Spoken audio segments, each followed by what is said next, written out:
I'm going to start recording. Okay, then.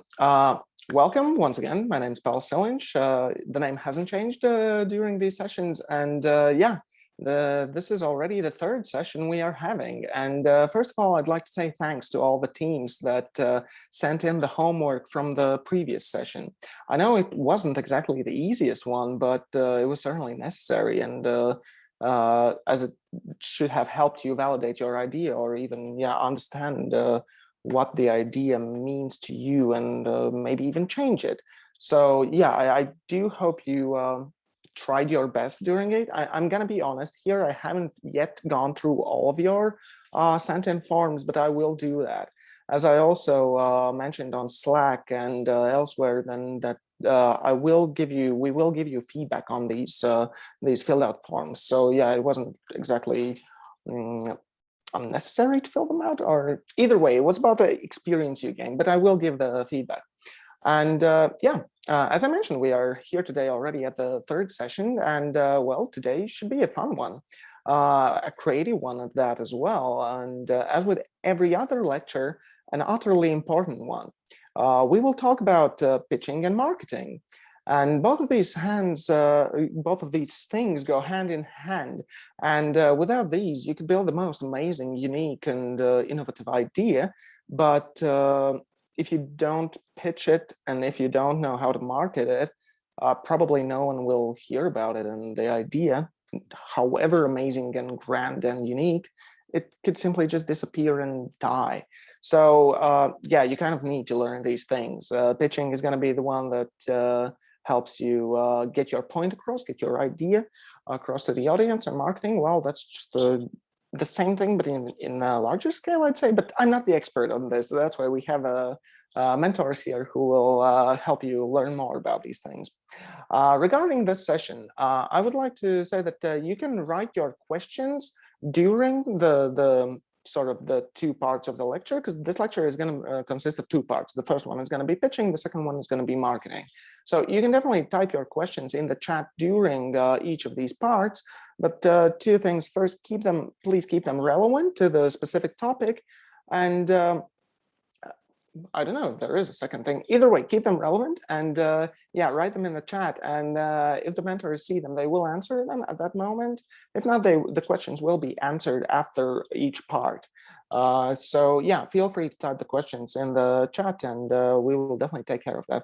And another thing, if you have any questions regarding the course itself, the How to Startup course, or anything else that is not exactly regarding the specific topic during each of the parts of the lecture, keep those questions for the end of the lecture, and then I will try to answer them. I guess those are the main things. There is going to be some information I will give you at the end of the lecture. But currently, well, I'd certainly like to welcome to the stage welcome you to the first part of the session, and welcome to the stage our amazing mentor, Egita Poļanska. And Egita has worked with 15 international startup accelerator batches, and she knows the process from A to C. Currently, she works on partnership projects for Startup Wise Guys in Southeast Europe, leading the Tech Boost program, as well as managing director of cyber batches. So without further ado, I would love to give the stage over to Egita. Thank you. I just realized I have so many titles and names that I probably need to change my short description.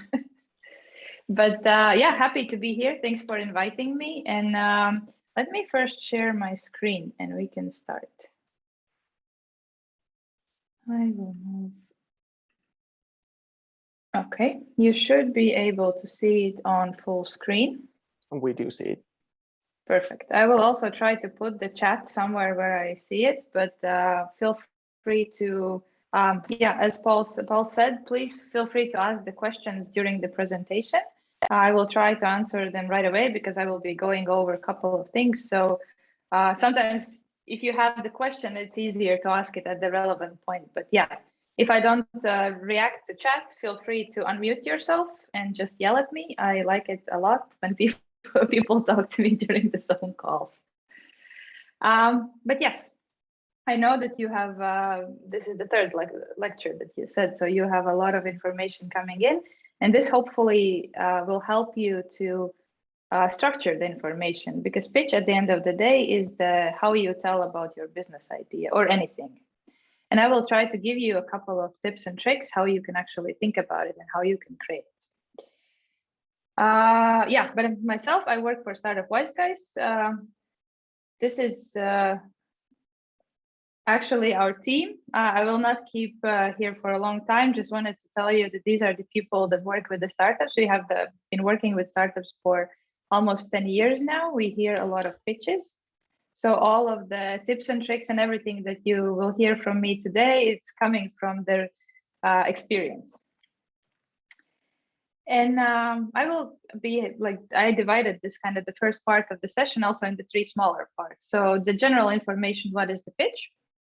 Then I will tell you a little bit more what exactly you need to include into the 3-minute pitch, and also some tips and tricks that can help you prepare when you actually need to pitch. Because I understand at the end of this program, you will also have to make a pitch. You will have to pitch the startup in front of the jury. So hopefully this will be helpful. But to start, so what is a pitch? And I think a lot of startups that we see in the program also, the first thing that they think is the pitch is like the presentation about your business, presentation about what you're doing. So you have to tell all of the things that you know. But in reality, you pretty much never have enough time to tell everything. So remember that the main goal of the pitch is to be super short and catchy. And most likely people will not remember the things that you are telling them. But if you keep some of the things like very kind of interesting, and they remember with something that this is all the pitch, that's the main goal of the pitch. So don't worry if you don't, because pitch usually is also limited in the time. So if they say, and I think your pitch will also have to be 3 minutes. I'm looking at Paul's. Is it 3 minutes? Are you or yes. more? Good, 3. Thank you. Just to double check. So yeah, so 3 minutes is actually not a lot of time. And usually when we start training with the startups, they are always very like I can't do this in 3 minutes. I can't even tell about the business idea, the problem, but you can. And you will, and I'm sure that if you practice and then follow some tips and tricks, hopefully from this presentation, you can do it. So remember, super short, catchy, and usually this is the way to open the doors for the upcoming meetings. Usually you pitch to the investor or to someone, to a customer. So remember that whatever you're telling, you need to get their interest, and then to get the next meeting, because in the next meeting you already can grab a coffee, you can sit down, you can tell everything in the detail. So it's a way to open the door to like a more detailed discussion. And sometimes, and pretty much quite a lot of times, pitch is also a stage performance. So you have to think about also how you do it. So it's the content is always important, but it's also the way how you present. It's also very important, because sometimes you try to fit like a lot of things into 3 minutes. You end up talking very, very fast, and people end up not listening. And also you can see from the picture, so that those are actually real pictures with real startups from the pitch competition at TechGirls. Sometimes you need to remember that, especially if you're pitching on the stage, you have to also do this performance. But what is next? Yes. So the next thing is about the length. So you already know that you will have to pitch for 3 minutes. So this is the standard stage or so-called investor pitch. There are sometimes that there are 5-minute pitches, but usually in our accelerator, we also train startups to do a 3-minute pitch, because that's a very optimal one. I would say if someone asks you to do a 5-minute pitch, that just gives you the same content, but with a little bit more pauses, maybe a couple of extra sentences here and there to explain things. But technically, you should be able to do it in 3 minutes. And you do it with slides. So 3-minute pitch always is with slides, especially I think we used to, like when things were happening on site, we said that slides are not always mandatory, but now when everything happens online, I think this is an important thing to realize that now talking without the slides online is very, very hard. So 3 minutes stage or investor pitch with slides. And then there's a thing called elevator pitch. Elevator pitch usually is 30 to 90 seconds, but I would say that kind of the sweet spot usually is around 60 seconds. And elevator pitch, I haven't separated elevator pitch content from the stage pitch content, because to me and how I see it is basically the elevator. When you write the stage pitch, you have all the information that you want to tell about your company. Choose approximately 3 most important things that you want the people to remember about you and insert them in your elevator pitch. So you always start with your name, with your company name, and then you choose 3 things that you want them to remember. And I will go over, you will see what's actually going into the stage pitch. So once you have done that, figure out prioritize them. If you have a really good team, of course, then you include the team in the elevator pitch. If you have already clients, go for it. That's what you include there. And but I like to think about it. So otherwise, if you have 2 different structures, it can take a lot of time. So for me, it's easier to think it that way, that the 3-minute pitch is your main pitch and the elevator pitch is like a condensed version of the most important things. And why elevator pitch? I don't know if I have to explain it, but yeah, this is, I think, something that is like an industry term. So if you go in an elevator with an investor, you should be able to quickly tell them what you're doing and get their interest while the elevator is going up. Well, I guess we have either very slow elevators sometimes, or because I think we don't have the skyscrapers, but still, for the elevator pitches, just remember, super short, catchy. Don't worry that you can't tell anything, everything. You have to tell something, and sometimes something is enough.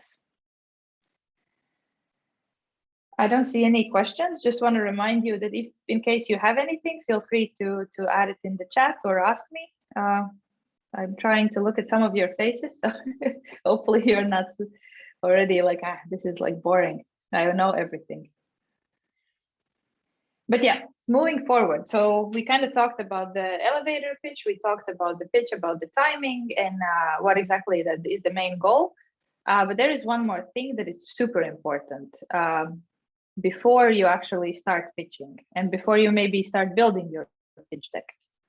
Know your audience, because you need to, well, this is, I guess I will try not to mess up your structure, but technically each startup can have several slide decks. Currently today as a base one, because that's the one that is mostly used, is the investor or stage pitch. But technically you need to understand who is in the audience. Even if you're pitching to investors, you need to understand who are they, what are they interested in. Maybe they're not even investors. If it's, for example, if it's a stage pitch, if you're pitching on the stage of conference, is there someone's like sitting in the and listening to you? Are they customers? Maybe they're your users. Maybe they're your partners and employees. And sometimes you, of course, if you pitch at the conference, you can never fully know who is in the audience, but at least you can check, you can take guesses. If you go to the smaller events, then you need to know specifically who is, especially if you're pitching, for example, in front of the group of a couple of investors. You need to do your research. You need to do your like homework, understand maybe what are their interests as a VC fund. Are they investing in the type of company that you are building? And all of this is, of course, available. This is just a little bit of research, a little bit of stalking. Everyone has their websites. Usually they also put like their portfolio, some information, their interests. Why it's important? Because then you will see that when I'm going into the anatomy of the pitch, you will see one part is also being able to relate to the audience. So whenever you're crafting the pitch, you can include some sentences, maybe examples that can help you. So if you do this, so this can actually bring your pitch from being just a good pitch to actually a great performance.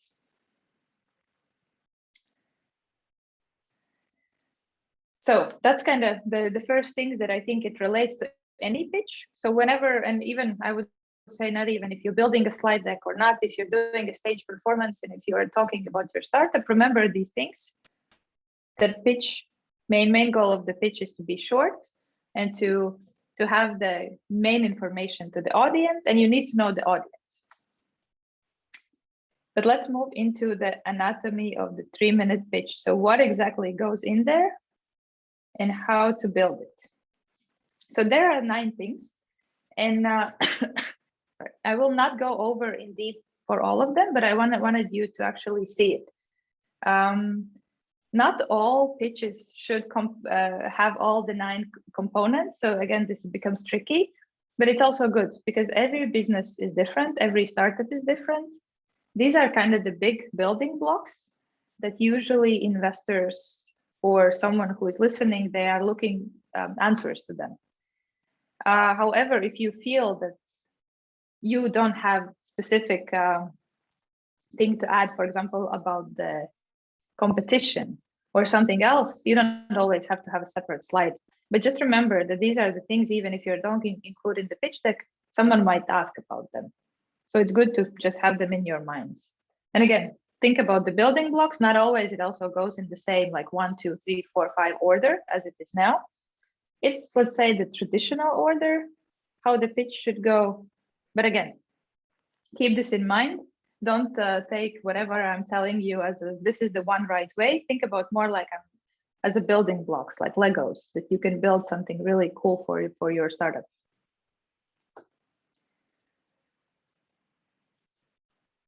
Okay. Yeah. So the first thing is the hook. And what is the hook? So hook is basically, well, you know, what is the hook if you translate it directly? So technically it all, that is also how you hook the fish, how you hook the audience.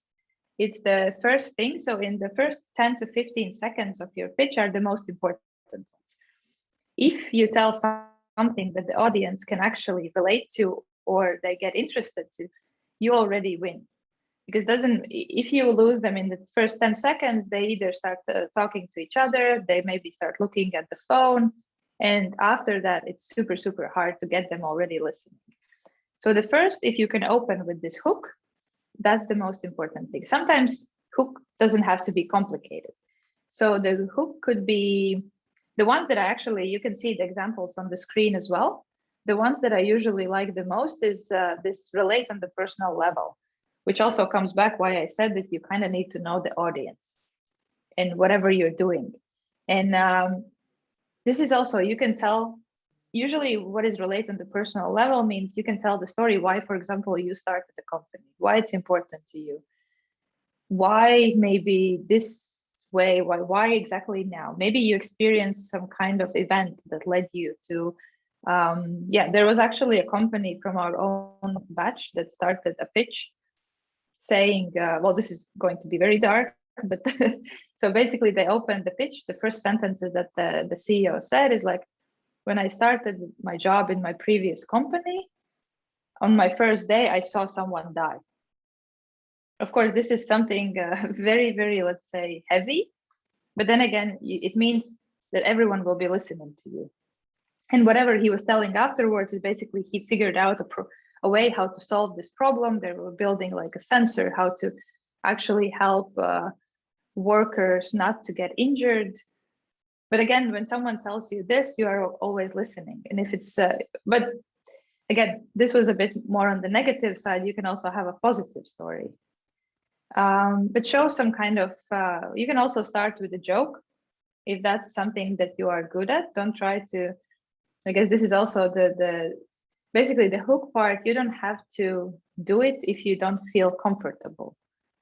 Sometimes also the hook is just very clearly saying your name, your company name, and one liner, but just be very short, very clear. Some unexpected facts, some controversial statements, but the main thing is like, be very, very aware how your beginning of the pitch sounds like.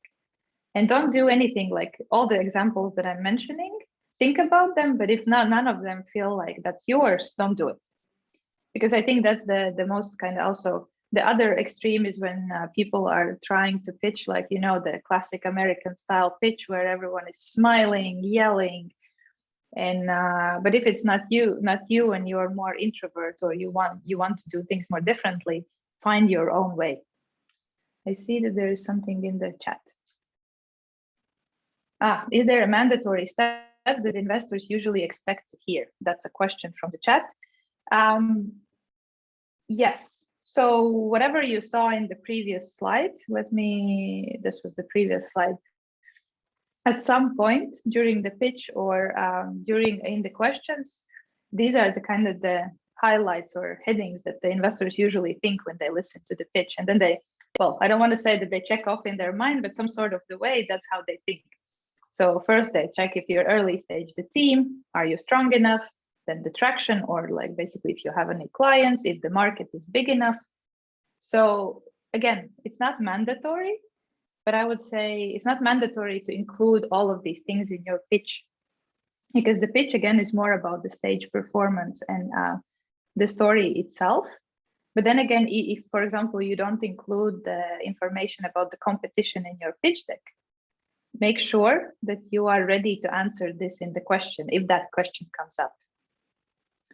So I hope this answers the question so far. So I would say this is kind of the checklist at the initial stage, but not necessarily everything has to go in the pitch deck. It's like yes and no. Probably people are like, what do you mean?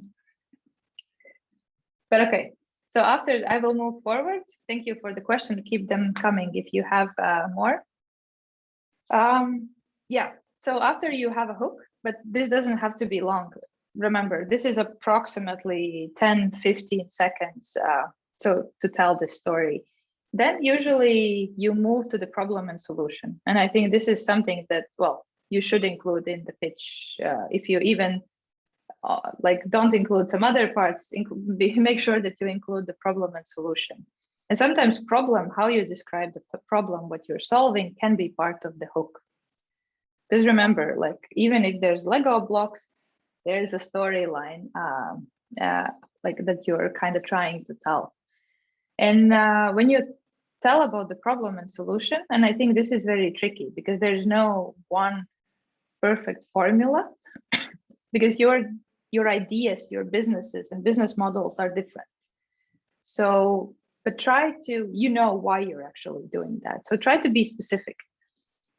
The easiest way is you can work on the numbers. So for example, if you want to explain a problem, try to use the numbers. For example, if you're selling to, like, if a big company is doing something and they're losing money, that's already a big, that's a number investors and everyone in the audience can relate to. So that's not something abstract. It's basically someone is losing money, or someone is, maybe we have a lot of companies that are working with the manufacturing industry, with a big machinery.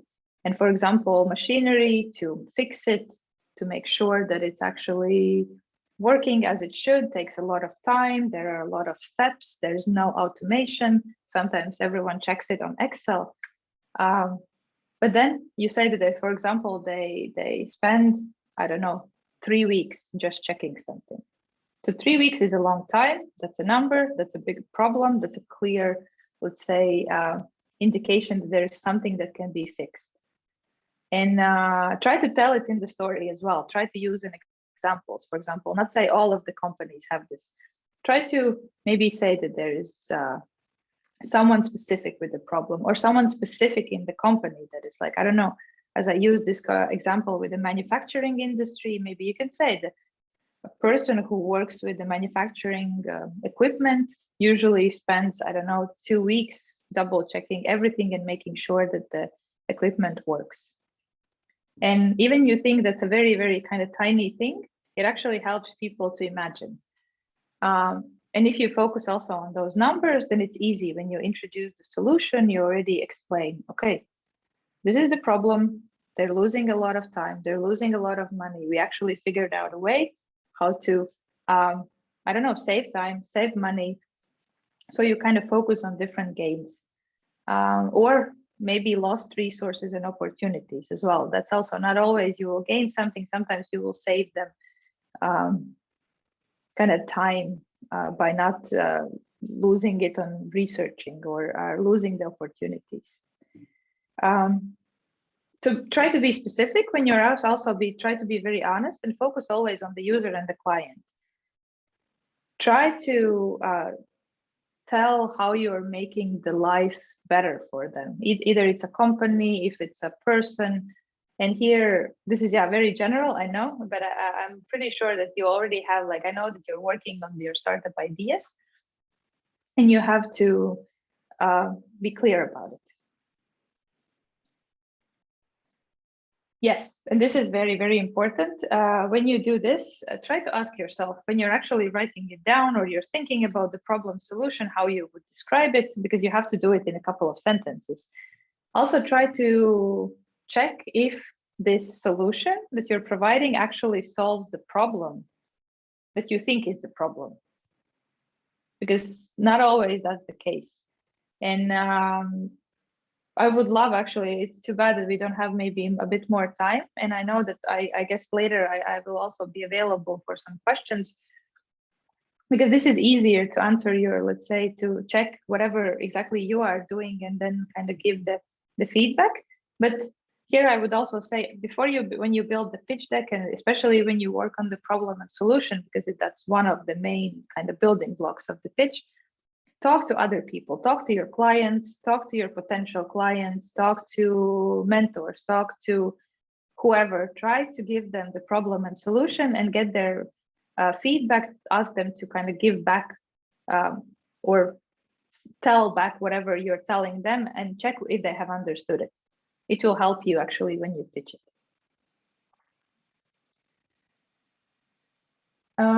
Okay, the next thing, and it's sort of, as you see, I'm kind of omitting a couple of things already from the list, but this is like one of the also most important things I would say after the problem and solution is the business model. Here, my only advice, as I know you're quite, let's say, early stage, don't overcomplicate it, because the business model in a very, very simple way is the question. You have to answer the question how you make money. So who is paying you and how much? And even if you don't know how much, basically who is paying you and for what? That's simple as that. Don't overcomplicate different like categories, and then just understand, for example, if you're a software company, you most likely are software as a service. So someone is paying you on a monthly subscription or maybe one-time payments. Maybe you're taking a fee from transaction. Maybe it's a project-based pricing, like licensing, freemium model, like so there are people who are not paying. There can be different options. I think that's another big topic that probably you need to go into it, but for the sake of the pitch, just don't go into like a lot of explanations during the pitch, because most of the investors, they know these models. What you need to tell is basically tell them, okay, if we're a SaaS company, we have a subscription, monthly subscription, I don't know, based on transaction amount, based on user amounts. So yeah, I guess my main suggestion, don't overcomplicate things here. You will have more time to explain other things in your pitch.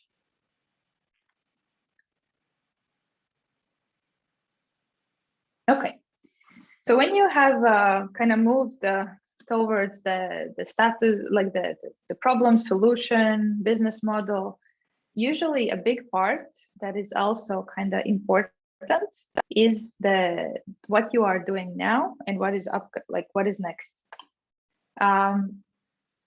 Because even if the other things in your let's say, there might be questions about the problem, there might be questions about the solution. How big is the problem? Is the market big enough? And this is something that there are always information that you can give. But at the end of the day, what is very, very important for every investor is also to understand where are you at the moment. And here, usually it's kind of the two things. What do you have now? Do you have already the product? Do you have the minimum viable product? Are you just, let's say, idea stage? And be very honest about it. You don't have to, in your pitch, you have to sound convincing, but you don't have to lie. Remember that. Be very honest, because that will actually play in your favor once you go in that meeting after the pitch. you will still have to explain. So if they ask you, okay, you are already in the product stage and you're selling, so where are the numbers? And if you don't have that, then it's just not a nice thing. Like it just doesn't build trust. So don't be afraid here to be very honest about it. What's your stage? And try to be very clear as well. So currently, if you're at the idea stage now, you can tell that, but you can also say what's, let's say, the plan for the next 6 months, 12 months. Don't go like longer than 12 months, because no one really trusts those 5-year business plans, because, you know, they never work. There are a lot of things, and we already saw in the last 2 years, there are a lot of things that might change. So I think you have to have a plan for 6 to 12 months, but you also have to be flexible enough. And there's no point of planning later on, especially if you're early stage. And how can you do it? You can just easily write it. Sometimes there are visual formats where you write the timeline. You can say that there is product status. So we're building it now. We're planning to finish building the product in 3 months. Then in 4 months, we want to give it to the users. If you already have something, you can include some financials. I don't know, we already have some first test users. Maybe some of them are paying. So if someone is actually, this is I remember, if someone is paying you, always include it. If someone is using your product or testing it, always include this in the pitch deck, because that is a proof that this is not just the idea, that you already have someone from outside checking it. And yeah, you can see it also can be like if you're scaling later on, that's you can also include geography, because at the end of the day, it doesn't have to be complicated, but why it's important, important is also sometimes the logic, because I've seen from our experience that sometimes startups are super, like they're thinking, they're super focused, they're trying to understand what exactly we need to put here, what is our plan. What if I put this country as the one that we want to enter the market? But what if that's not the right one? What is the other one? And there's always all those things that you need to like juggle and figure out. But what is actually important, and what mostly the investors are looking here, is not the exact country names, not exact financials. It's the logic behind them. If you can tell that, and also later in the meeting explain that, okay, we think currently we are here, but in the next 6 months, I don't know, we want to sell this product in Latvia, we want to sell this product in Estonia and Lithuania. We think that we can get 10 customers because we have talked to some of them and they are interested. So this is the main thing, this is the logic. It doesn't even matter which countries you mention if you can explain and that does make sense. So don't try to, again, this is not about like complicated things, who does it, like who has the most complicated financials. It's actually about the simple logic. And that is usually the thing that everyone, either the audience or investors, they are looking for. I'm checking. Oh, there's a question. Just popped up, perfect timing. So if it's just at idea stage, no MVP, nothing externally checked, investors would see it as not serious enough. No, and this is, I guess, when I'm coming back. No, it's not. That's not the case, because this is where actually this logic comes in. So you are. It's okay if you say that you are currently building the MVP, but you have to show the logic. Let's say. Currently, what you can say, for example, is that currently we are at idea stage. Our team is working to build an MVP. We are also talking to our potential customers. We plan to finish our MVP, I don't know, in 2 months. And we also hope that by that time, we will also have a chance, we will have a first pilot user that can actually use it. So at this sense, it's fine. And it's better just to explain the logic behind it, and that should be enough. I have another question, but I know Zane, yes, I see you. Go. Yeah, I just wanted to add, I think it's a cool question to ask, and there's so many early stage teams. When you are pitching to investors, if you do to this target audience, also remember that they are basically looking long term for a pipeline. it means that they are already searching for their future investments long down the road. So if you hook their interest in an early days, maybe they will invest in a very later stage. So don't see it as dismissive, kind of like no point pitching, they will anyway not invest. Yeah, maybe not tomorrow. Yeah, this is very good. Thank you, Zane. Because that's why I think like kind of tying that together.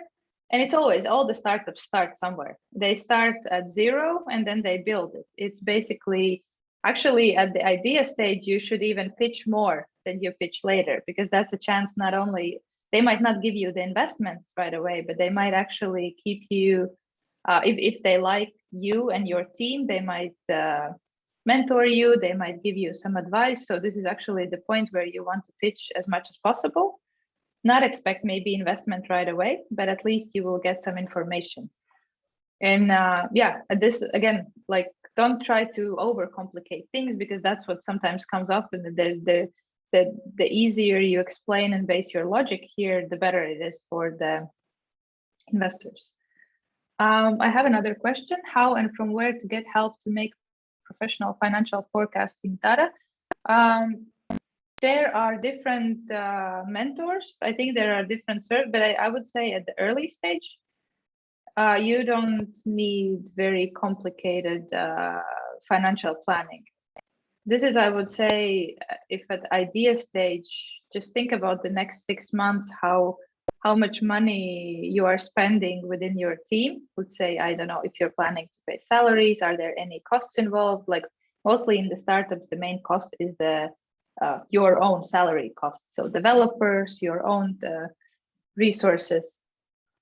And yeah, later on, I think there are different mentors that can help you. There are financial experts. You can also reach out to them. You can also think there are different tiny solutions. I'm not a financial planning expert, just to say right away, as you can maybe hear from my answer. And to apply for investment, online platform asks such along with pitch deck. I don't know which online platform you're referring to, but maybe ours. But if it's basically there are no one format how to do it. You can just estimate. And at the early stage, you can do the estimates. For example, I don't know, we are 3 people, that costs, I don't know, 4,000. And we spend our time there. But I will not, maybe, I'm happy to also talk more about this after, because I know that we're also running a little bit out of time. And I'm happy maybe if we can talk afterwards. Baltic Business Angel, okay. Because I think it's not specifically for the pitch, but I'm happy to help after the, so Pauls, maybe if you can connect us or give my contact information, I'm happy to help with this or direct somewhere. I mean, you will be on Slack, so yeah. Oh yeah, I will be on Slack. So that's the answer. So I will be on Slack. Good. Yeah, just to recap the status, what next? Be very clear, think about it, financials, product status, roadmap. Again, there is no one right answer, just put your plans there and what you're planning to do. And it doesn't have to be overcomplicated, at least in the pitch. Of course, you can have like a more detailed plan that you know why. And I guess you have, again, this is the logic. You need to know why you're putting some kind of names of countries or financials in your pitch deck. But again, think about it, what makes sense. And even investors sometimes don't know the right answers. Like if you're telling them, they usually are asking, like we are also asking, why do you think you should go to these countries? Or why do you think you should do this and this? It's not just that there is one right answer and they know the right answer. It's just to know your thinking. Most of the times investors have a hunch, because we also work with a lot of companies, but there is no one right answer. It's not like the test where they check you. So remember that it's more about the logic. And I'm moving to the next slide. Yes, and this is the very important slide, especially if you are at the idea stage, especially if you don't have traction or like client. Basically, traction is the clients that are paying you or using the product that can prove that the product you're building or solution is actually needed in the market. Because if you're still building it and you don't have these numbers to show, again, completely fine. Everyone starts somewhere, but the team will be your main main weapon that you will go to investors and say that we think that this product is what is needed. We think that it's going to work, and we believe it because we are smart, we can execute, and this specifically team will be the ones that actually will do it. And at early stage, for example, in our acceleration program as well, team mostly is the main criteria. Of course, we check the product, if it makes sense, if there's market, and if that gives more credibility and it's less risky. But then again, from time to time, we can see that a team that is applying that we just like the founders. We see that they make sense. They're very smart. They can execute. They show the right logic. Again, it's not about being smart as like giving some right answers. There are no right answers. But you can tell that they are very passionate. They are hardworking, and they will figure this out. I guess that is the easiest way how to describe it. They will figure this out no matter what the product or market will give them. So at the early stage, if you build your pitch and you don't have, let's say, the traction, make sure that you tell about the team.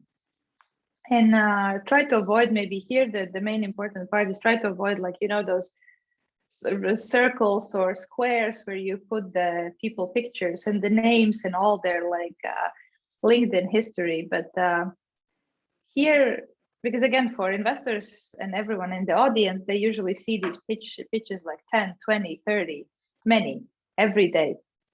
Try to put something that actually shows you, for example, good suggestion is always choose a picture where maybe your team is together, which means that you actually have met, you have been working together, you're not just like random Zoom blocks. But again, if you don't have that, don't worry about it. It can also be like that, because we have had teams that actually in the accelerator that have never met in person, and they still do a good job. But the main thing is like show that you have different skills, you have relevant experience. Maybe you have worked together, maybe you have done some projects. If it makes sense, you can say that you have work experience in this and this company. But if it's just a random company, then don't focus on that. Of course, it's very important, but maybe it's rather important that you have a product experience. Maybe you have experience selling something. Maybe you have a project management experience. Think about with your team, what actually makes you special? What makes you different? Why you believe you can do it? And again, at the end of the day, stay human and fun, because investors hear these a lot of times, and there's always going to be someone who has more work experience, more years. Maybe they have worked in a company that is, I don't know, Apple, Google, and everything else. Still, it doesn't mean that your team is not the team that will make it. Try to show a bit your kind of who you are, why you want to do it. And yeah, sometimes just go for the fun part. Don't be afraid also to include something fun in your presentation, because sometimes startups do very, very serious presentations, and after hearing like 10 serious presentation, if someone comes and be just very, very simple, it's just like a breath of fresh air, because you see that they're a human behind the team. Okay, and the ask, yeah, I'm checking also the time. I'm trying to be very mindful. And yeah, the ask, this is also a very important thing. Also in the elevator pitch, even if you choose something for the elevator pitch, I always suggest keep the ask. And the ask is, well, ask is the ask. You ask something from the audience. But it's not always it's the funding. It can also be, don't think of it as it's like, oh, I must ask for the money. No, if you don't need the money, don't ask for the money. Sometimes it's even better, because all the investors are waiting that someone will always ask them for money. And if someone is asking for something else, that's actually also nice. But remember, even if you're not pitching to investors, you're pitching somewhere else, you might need always connections, introductions, you might need feedback, you might need advice. Maybe you're hiring, maybe I don't know, you want connections to someone specific, some specific type of companies. Try to be specific. For example, I don't know, if you like what we're doing, you can introduce us to all, I don't know, the banks or the CTOs in the software companies or something. But always use this opportunity to ask, because people by nature, they love to help. When you help someone, you feel good because you have helped. But just sometimes they don't do it as they don't know how exactly they can help you. So be proactive, help people to help you. And yeah, so now we're moving to the final part of my presentation, some tips and tricks. Again, remember, you will get the information, you will get the presentation, so you will see, think of the anatomy of the 3-minute pitch as the things that investors will want to know. I know I didn't cover everything. I covered the parts that I think should be included in the pitch. The rest, try to add it as it feels fit, because it still has to be the story part. And but yeah, if you don't include something, remember to include it in the, at least think about it. So if someone asks you a question, you at least have thought about it, you have the answer. And some other tips and tricks.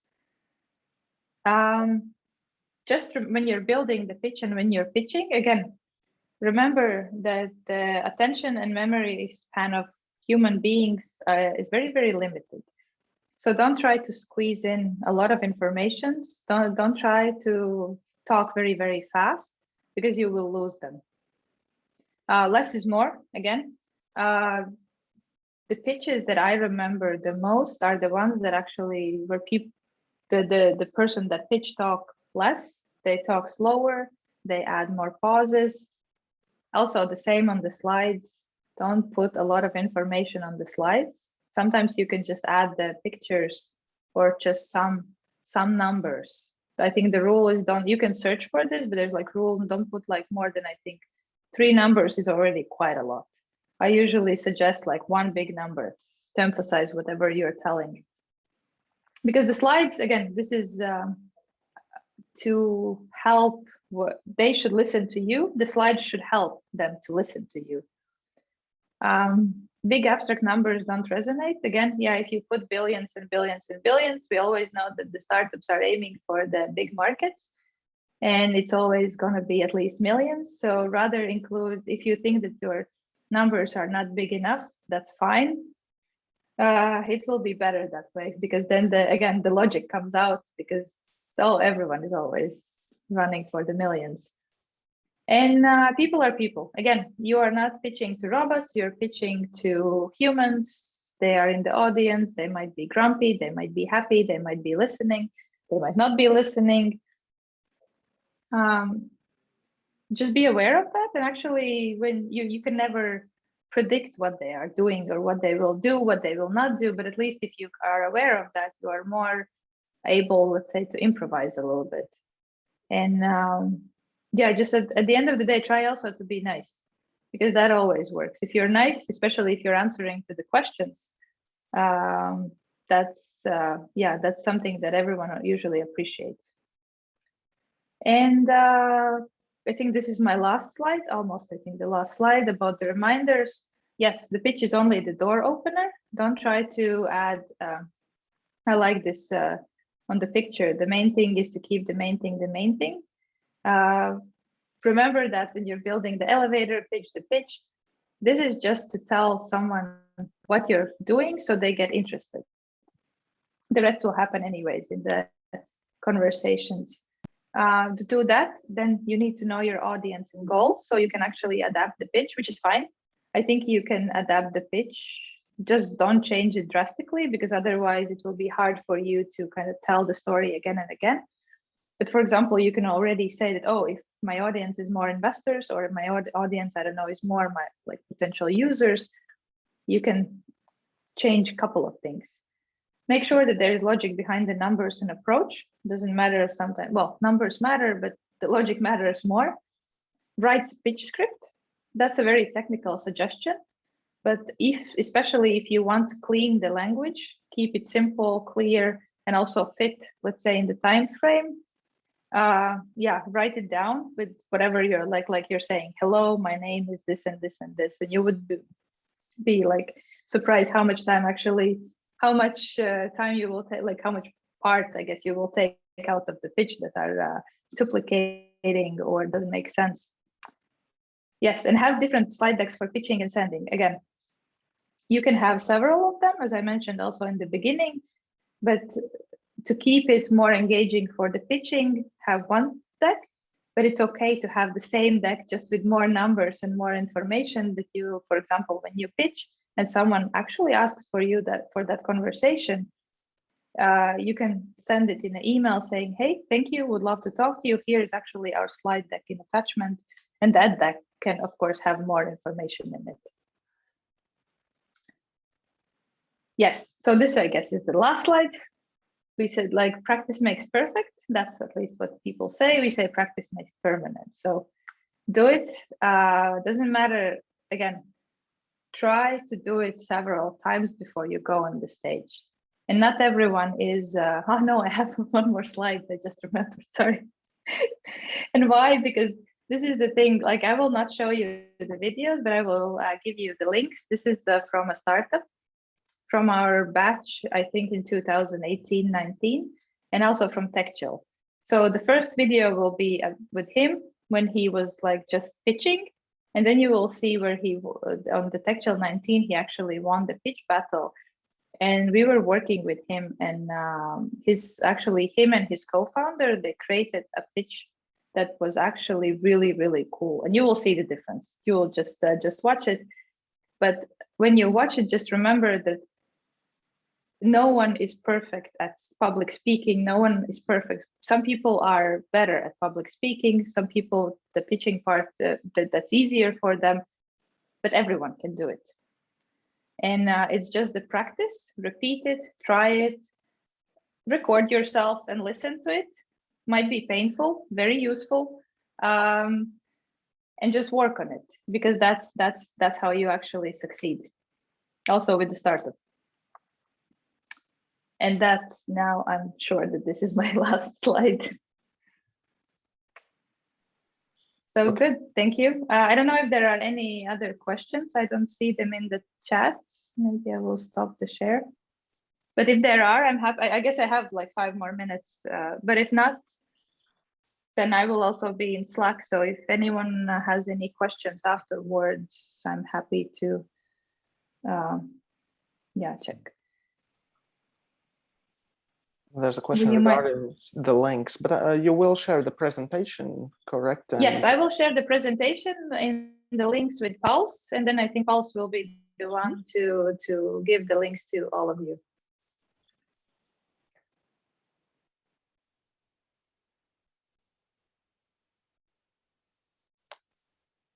Yeah, it seems that there are no questions currently.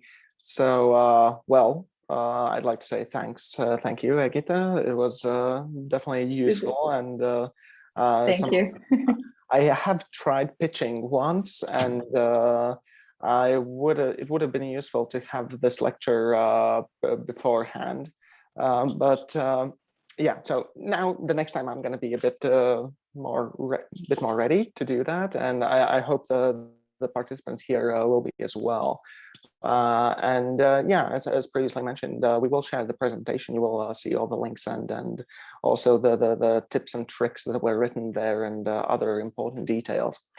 So once more, thank you, Egita. And you will be able to meet or talk to Egita on Slack as well if you have any questions.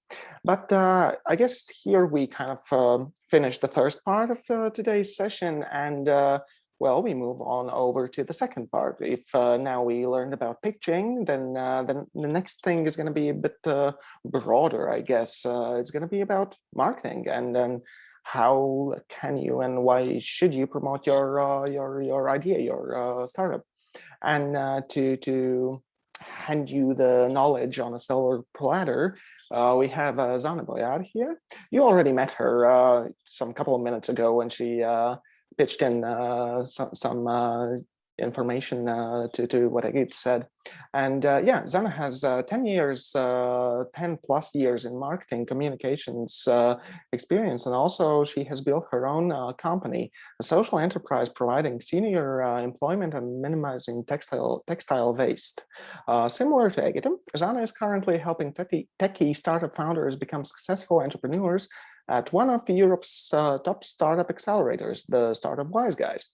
She is the main person behind a comprehensive startup scene report about the Baltic region and an active co-creator at Riga TechGirls. So with no more words from my side, I'd like to give the stage over to Zane.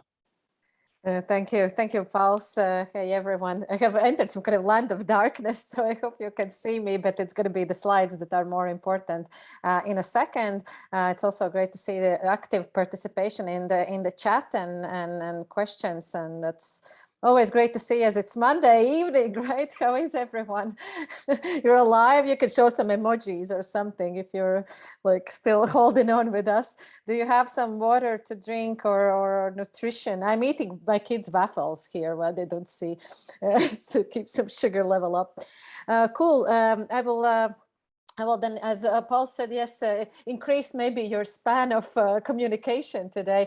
And just before I start, a quick note, I come definitely more from marketing communications side. I have worked in public relations, consulting small and large companies, at some point even representing Electrolux in Latvia, working with Bite, so telco industry, something familiar. And fun fact, I was writing a blog long time ago when not everybody had a blog and Instagram wasn't a thing. And they actually accidentally kicked off one of the first influencer marketing things in Latvia with tech bloggers. And now some of those bloggers sit on radio stations and talk about trends. So I feel very proud about that. Also, this disclaimer means that for things that are extremely data driven, I might not be the right person, but I will still try to touch upon some of the metrics and how you should go about it. Also, Paul said that I should go super basic. So I hope this will be relevant. If somebody is a marketing pro yourselves, well, then judge for yourselves. But repetition always is a good thing, right? So I guess let's kick it off, right? Everybody's alive. Everybody's good. Yeah. At least I see guys. I don't see ladies. I know ladies are. Okay, Elon is showing us something. Good. I will share my screen and I will be with you in a second. Give me a moment. Ching. And I just need to go into the full screen. Awesome. I hope you see it. Pauls, can you confirm? Yes, we do. Very good. As I said, the basics, and I renamed it a little bit, branded marketing. I hope I will be doing, as the Russians say, hopam galopam. I'll be fast. Write your questions in the chat, and I will try to see them as I go through the presentation. Basically, I have structured it the way as this workshop was supposed to touch upon 4 different areas. So we're going to talk a bit about the brand name and how to go about it if you're just in the beginning and thinking how to name your company. We're going to talk about marketing channels, kind of what's the range, what can you choose from, right? If you want to start promoting your business, promoting your product, where should you look into? We will touch very little, also a little bit on where to start and what to think about when you start building your website. And the last, the hardest part at the end is how to measure those things, the efforts that you're doing, and kind of how to calibrate them with your goals. Whew. Okay, my favorite part, as you can tell, it's also the longest one. So about the brand name. So basically, just to throw a definition at you, brand name is basically the part of your brand that is spoken or written. So for example, in our case, it's Startup Wise Guys. In the case of TechUp Riga, it's TechUp Riga, right? And in case of any of the startups, it would be the name either of the company or the name of the product or service. And also to note here, it can be the case that your company is named differently, and then it has a brand that is kind of only for the particular product, or you might have more brands under one umbrella of the companies. For example, Paul mentioned my company, my social enterprise in the introduction. The company name is absolutely silly. It's called Z2B with the 2 in between. It always gets all bank clerks laughing or the accountants. But the brand that we worked with was called Lude, so nothing to do with, right? So the Lude was only the product brand. And yeah, it's basically the word, how you're called as a company or as a product. And if we look at the ways and approach how the naming happens, there are different types of how you can go about it. And I also added some examples here, especially from the kind of startup or tech scene. So there can be descriptive brand names, and interestingly enough, I think 90% of B2B startups go this direction. So they choose some kind of keywords that describe either their product or service. Sometimes they bind them together, and we get TransferWise, or now it's only Wise, or we get Taxify, right, which now is bold, but it's a taxi service, or we have Car Guru, right? That's, as I said, like the most typical thing what startups do. I personally find it a little bit boring, but hey, I mean, that's, I guess, the easiest way. Then they're called evocative, but what it means that you take a word that is already used, it's an existing word, but you put it into a new context. So Amazon didn't invent the word Amazon, but they took Amazon and they put it in an entirely different setup context. They put it in a business, the same with Apple, Virgin, and so on. And this is something that usually larger companies or older companies do. I don't see that much happening nowadays, but also I would say a very brave way to go about branding. Then you can just invent a word that doesn't mean anything, right? So Pixar, to give you an example, and also in my case, my company was called Lude, and everybody's like, what does that mean? I said, well, does it mean actually anything? Then also a rather typical approach from startup scene are lexical brand names, which basically means that you're playing with either typos or changing existing words and accidentally missing out a letter or something. So you know probably many under this one. Then the next line is acronymic. So acronyms, Latvians like to translate as abbreviations. That was my mistake. I learned those are two different things. So acronyms, and often this is a transition from a longer brand name when the company is something, I don't know, 10, 50 years old. They're like, okay, everybody knows us already, so we can move into the acronym. And the dark side of acronymic brand names is that they don't mean anything. So that means that you either have to be already very well-known brand to go that direction, or that you have to have huge marketing budgets to tell your story. So for startups, probably it's not the way to go. Then there are geographical, so they're tied to a particular geography, like our Air Baltic, for example, although it could be Air Latvia, right? But it's not. So it designates certain geography, and there are mostly more kind of, I would say, for fashion brands and so on. There are our older companies like Old School Business, there are founder name related namings. So basically, if we look at startups, descriptive and lexical is mostly the direction to go, and sometimes it's invented startup names. Whew, this was theory, but as I said, descriptive is the typical thing what startups do. And if you are, let's assume you're super early, you have a like you are, right? So you have a team and you're thinking, okay, how should I go about the process? This is my super humble idea, advice how you can make a super simple in-house process, playing with at least creating some options for the brand name. And also this is an amazing thing to do together with your team or representatives of your clients at some point if they're super friendly. You can play with these words that describe your product, company, industry. Hint, I'm going towards the descriptive brand names. So that's what majority have done, right? And Cast print, by the way, also a good example about descriptive brand name.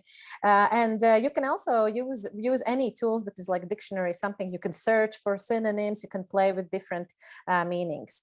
Then you can mix and match these words together, or kind of maybe just parts of them. You can try removing letters, adding letters, kind of like now a new trend, at least in Estonia, is to use kind of like Estonianized brand names. So you don't have tech like with CH, but with K, for example. So there could be some kind of like local language. Madara Cosmetics also is an interesting maybe direction that they were playing with this kind of like, how do you call it, the accent. And basically this should create you a large pool of ideas, and you should really like just be bombastic about it, right? Just kind of create as many options you can, then you can do some voting and something, and that's a really different process when you have to make a decision. And one more thing you can do is Google competitors. Usually, generally looking at competitors in marketing is extremely important, because that's your playing field, right? Almost no one in nowadays startup scene is creating something where they don't compete. And even if they don't have direct competitors, you might be competing with an Excel spreadsheet, for example. And check how also what you like, what you dislike when you see other brand names. And maybe, for example, you see, okay, I will never go the acronym direction, or I will never call my company based on my name, or something like that. And also see how you can stand out. If everybody is using the descriptive way of the brand names, then maybe you should go a very different direction. And then there are services. There are actually ways how you can get tools do it for you. For example, Lexical. I think I haven't used it myself, but I think it asks you. I tested it. It asks you to give keywords, and they give you like lists and lists of suggestions what kind of brand names you could choose. Fun thing to do, just out of being bored.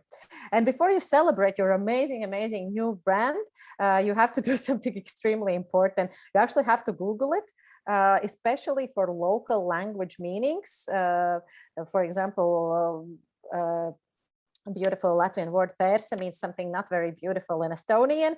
That's why all of the Estonians are always making pictures by all the cafes and street names. And there have been cases when also our startups, for example, have not paid attention to a specific language translation. And another tool I would highly suggest is called namechecker.com. And that's basically a place where you can check also domain, but not only domain, also social media availability with just one click. So it basically gives you an overview of where you can get .com or .io extensions. Can you get a Facebook page, and so on. And it's getting harder and harder, trust me, because we're developing some new brands internally, and it's like a nightmare. Seeing there's something in the chat. Windows Vista. That's a good example indeed. Okay, so basically that's just remember to check those things, because we have even had cases when startups have not Googled enough. And for example, if there's somebody that has a trademark associated to their brand name, and even if your brand is similar, for example, my friend is a CEO of startup Alina, and they were having trademark difficulties with Alpina. And you would say Alina, Alpina, two different things, but they were actually got into dispute about trademark because of the supposed similarities. That's it about brand name. I did it like in a lightning speed. If you have any question about brand name, now would be the right moment, because I'm going to move into marketing channels as the next one. I guess if nobody's writing anything, I continue. Sorry? I have a question about English words. Is it a good way to go that put your business name in English? There's a very simple answer to this. It all depends where you will be selling or promoting your product. And that's a very often a mistake startups do in the very early days. For example, I was mentoring a Ukrainian team 2 weeks ago, and they were called the Blogger World or something like that, and they were working with Blogger Mall, and they were working with influencers, but they didn't know that in Ukrainian blogger is an influencer. but it's not the same in English. And they, for example, are facing a big rebrand because they had not thought of the international scope. So if you plan, for example, develop something only for Latvia or whichever country specifically, then it doesn't matter that much. However, the moment you look into international, of course, the more international you go, the better. Sometimes you can play with localized things. They're sexy. You see a lot of Estonians, as I said, they're playing with this, or generally Nordics, I would say, use a lot of very Nordic names, but then the less descriptive is your brand name, the more you kind of need in marketing, the more resources to invest to promote it. I hope it answers. Silence means that it's true, yeah? Yes. Okay. Yes, thank you. Yeah, you're welcome. Okay, see something more popping up in chat. Give me a second.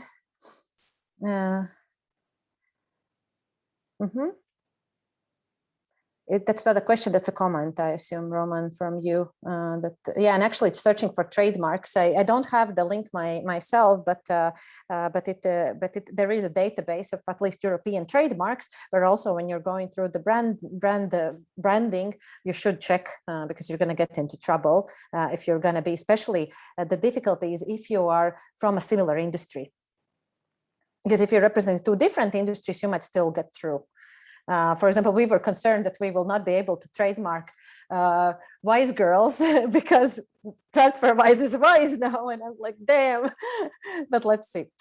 Okay, I'm going to move into marketing channels, but if there's some branding questions, just drop them in the chat and let's see if we have time to address them. Yes. Awesome. Yes, there are platforms basically. I think if you just Google trademark search, you're probably in yes. And by the way, what Jānis is writing, totally agree with you on this one. I have had myself a bad case long time ago with the Twitter when somebody actually registered a Twitter and afterwards tried to sell it to me for a lot of money, not my personal, but related to one of the clients. So yes, and I also would advise to block other extensions like .io, .co, .eu or something like that, so nobody else can take it. But trust me, the fight for .com is a big one. For example, if you know that Infogram actually didn't have infogram.com till they exited to Prezi, if I'm not mistaken, that's the story, right? That they were actually infogr.am. And only when they exited, Prezi gave it as a present. If I'm bullshitting right now, tell me, but that's at least the story that I heard from insiders. Okay, quick question. Colors of brand name also matter. So it's not going to be brand name, it's going to be brand because name is just a written. But yes, of course, colors matter. I didn't touch upon it because it's a whole topic, but actually there's a lot of very good materials out there. Fun thing that I can tell you, majority of startups go, especially in fintech and cyber, go for blue the moment you look at, because it's probably kind of like data and everything. Of course, green is incoming because of all of the sustainability things. But then there are some that go very, very brave. And lately, I think there's also fashion, how to do it, but basically there's a whole psychology research. You can actually just search randomly, like if you search brand colors, I would have to look for that link. If I find it, I will give to Pauls to share with you. There was a whole presentation actually explaining, and it was aggregating majority of the brands that go under a particular color. It was so cool to actually see who does it, why, and what's the choice. And for example, if you look at Startup Wise guys, we have red as our bling bling, big color, but it is also very related to who we are. So we are sometimes a bit bold and kind of like passionate and strong and loud and out there, you know, like, and it kind of resonates. But also with the colors, there's different ways. One is hire a professional, and that's generally my advice for anything that's design related. Or the other one, you really have to kind of, in early days, you might just find something, hey, this works for me today. This looks decent, and I'm just going to go with this color. Very, very early days of startup, especially in B2B segment, I personally think branding doesn't matter that much. Bland colors, bingo. Yeah, oh my God, good questions. I will have to stop you at some point because we need to move forward with the marketing channels. Just a quick question. Do I need to register my brand name and domain name in trademark register? No, domain name is something that you just purchase, and you can go to GoDaddy I guess, and you can actually see the availability, and you can purchase in a simple non-fancy brand would cost you, domain would cost you something like $7, $10. If you have something that is more there are some higher value domains, and they can go up to thousands, and it depends kind of on the popularity, on the extension that you use. But GoDaddy.com is kind of your place to go. The moment you pay for it, it's yours, and then you have to renew your domain payments. It depends which time frame you choose. Usually it's a payment. I think at first usually GoDaddy gives it for 2 years, and then every year you do the kind of, you renew it. But it's a small payment unless you go fancy. Regarding the brand name, so that's a good question, but I will say it like this. First of all, trademarking is extremely expensive, and it's also a very kind of complex process. You need a lawyer. So for example, we have trademark Startup Wise Guys, but we did it only last year. We will be turning 10 years next year, just to give you an idea. Okay, we're not a startup, so that's a little bit different. Trademarking makes sense if you are going into, for example, if you already have grown a little bit, you already have some budget, you might have a lawyer that you're already working with who can help you on the actual paperwork, which is quite extensive.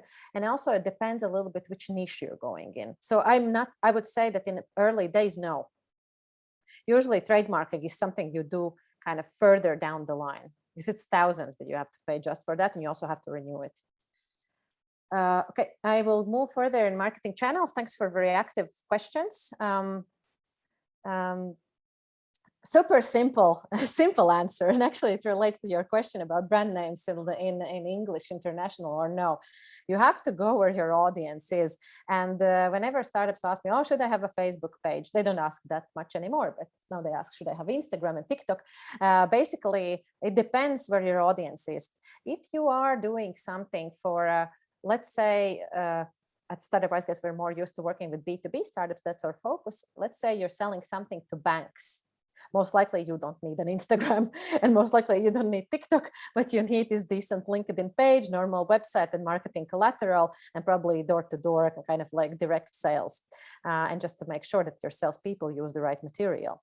However, if you're, for example, building a mental health app, or you're building some kind of like, I don't know, recipe tool or something, especially if it's B2C, so business to customer segment, you really have to understand where do they hang out, and where do they consume information, where do they look for information. And that is where your marketing efforts should be focused on. Yeah, thanks for the comment. See, it's about, trademark registering takes a long time. So in early days, forget trademarks, just get those domains. And when you are planning where should you go, what should you look at in terms of your marketing strategy, or kind of where do you put your resources? So as I said already, the first question is, where does your audience live? I mean, not like live in a flat, but for example, where do they spend their time? Where, like, I don't know, for example, that could give you an idea that maybe everybody knows that if you need in Latvia target audience mothers, you go to Cālis.lv, right? Which is basically like the place where the moms hang out. Or for example, for a lot of startups, Reddit or Quora can be a very good place to get the leads, because this is where people source information. So they, for example, go there and they ask questions. So it's a good place where to be present. The second thing, you should be very, very clear about what are your also business goals, but derived from those, what are your marketing goals and priorities? Because sometimes I see in early stage startups are trying to do kind of like everything, and without any marketing person in-house. And most likely it will suck, because you will not be able to do things right or well, or to the right capacity. It is better to prioritize and to understand what do you need to do. Marketing goal can be reputation building. Marketing goal can be sales support, for example, to create a large volume of clients that are interested. So there can be various things, and this will impact where are you looking at. minor, not so minor question, how much budget do you have? There are things that you can do just with your own brain and your own hands or hire interns. There are things that are very costly, such as public relations activities, if you do them outsourced, such as, of course, obviously any ads campaigns, any traditional advertising, such as billboards, technology events, if you're going to them on site and by purchasing tickets and creating a booth or organizing your own events, all of that will eat up money. So you have to understand how much resource financially can you dedicate. And also talking about resources, what expertise do you have in-house? Sometimes founders have amazing designers, for example, as part of the team. Great, so you can work with more design-oriented marketing. Sometimes they have very good writers. In early days, it's often CEOs blogging or somebody from the team that's not marketer per se writing something. There can be somebody who's video vlogging, right? So that's also is a direction. And also, whenever I mentor startups on marketing, I say it's very important to understand what can you do in the short term and what do you need to park for the long term. Because, for example, if you know you need this huge Facebook ads campaign, but you just don't have the money and you don't have the knowledge, then park it for future and look realistically what you can do in the stage where you're in. And there's so much you can do. I'm like, when I say that I know I'm coming from marketing communications and mostly public relations side. So it means that I'm good only in that one bubble, at least historically, even though right now at Startup Wise Guys, we're doing many of these things that you have here. And this is not an exhaustive, or how do you call it, list, right? There's so much more out there you can do. But I have also put here those things that I see startups using the most, at least in our portfolio. Usually content marketing is the first thing people kind of go to, because it is something you can technically do in-house. So you can do it with your own teammates and with your own resources. To put very, very simply, it basically means creating content, and content can be images, those can be videos, those can be podcasts, those can be blog articles, those can be social media articles or posts. So anything you could put a tag content on. I would still advise to at least maybe create a strategy or something with a professional, and then you can go at least in early days and executing it yourselves. And again, it depends kind of what kind of expertise you have in-house. Public relations is something that I see second-time founders use way earlier than the first-time founders, because it either requires a very specific expertise and personality type in-house, or it requires resources. But for example, the first exit from Startup Wise Guys portfolio was Estonia startup Vital Fields. And when they were asked, the founder was asked what was kind of the moment like that was really like a smart decision, they really did bombastic public relations on the kind of one of the phases of their startup, and it really helped. It really made a big difference in their both sales, but also at the end the exit. And public relations basically is everything that is related to relationship with the journalists, with the media. That means it can mean from very kind of technical thing with which majority of startups recognize, which is writing press releases. So it's writing prepared texts for the journalists and pitching to them, but it can go way broader than that, and it can be even certain type of events such as press briefings, breakfasts with media. It can be press tours, something only the big guys do, or sometimes very rarely you would see early stage startups doing that. And this goes very hand in hand with content, because you have to understand what is your story, what is your content. However, about public relations, as that is my field of expertise, sometimes it's also a rather low-hanging fruit if done well, and especially if you have very narrow geographic focus. There's, for example, in Latvia, there's not that many journalists that write about tech or about a particular industry. It's easy to get to know them personally. It's easy to find them. It's easy to befriend them. There's pros and cons for local market PR and international, but it is something that if you're a charismatic person yourself or somebody from the team. If you have collected some data from your industry or your company that can be relevant, you have some cool stories, that's something that you can feed the journalists on an ongoing basis, and actually it will not require you too much resource. The moment you outsource it, that's expensive, but it might make sense at some point. Email marketing. So basically anything that happens in the emails, those can be newsletters. Those can be also a little bit different, kind of more personal relationship simulating outreach in email, and not much more to add there. It's actually very widely used tool, and it can be either more community creating approach where you just share knowledge, you share information, there's a lot of followers, and then you kind of at some point try to sell something to them, or that can be very, very sales driven, that you use the email as the channel to actually sell your service or your product. The new kid on the block, everybody loves it, is influencer marketing. And basically it means that you work with people who could be tagged as an influencer or opinion leader. And I'm also sometimes I'm careful using the word influencer. Everybody thinks about Insta superstars and Barbie looking ladies with selfies. But influencer can be a tech expert. Influencer can be an ethical hacker if you're in cyber. It can be, I don't know, somebody who has already built a great startup. Take any of the Latvian big names, right? Printful, Printify, Tech Hub can be an influencer at some point as well. Or Andris Bērziņš, for example, could be considered an influencer in a particular market, and that means figuring out a way how this person, usually it's person, can help promoting.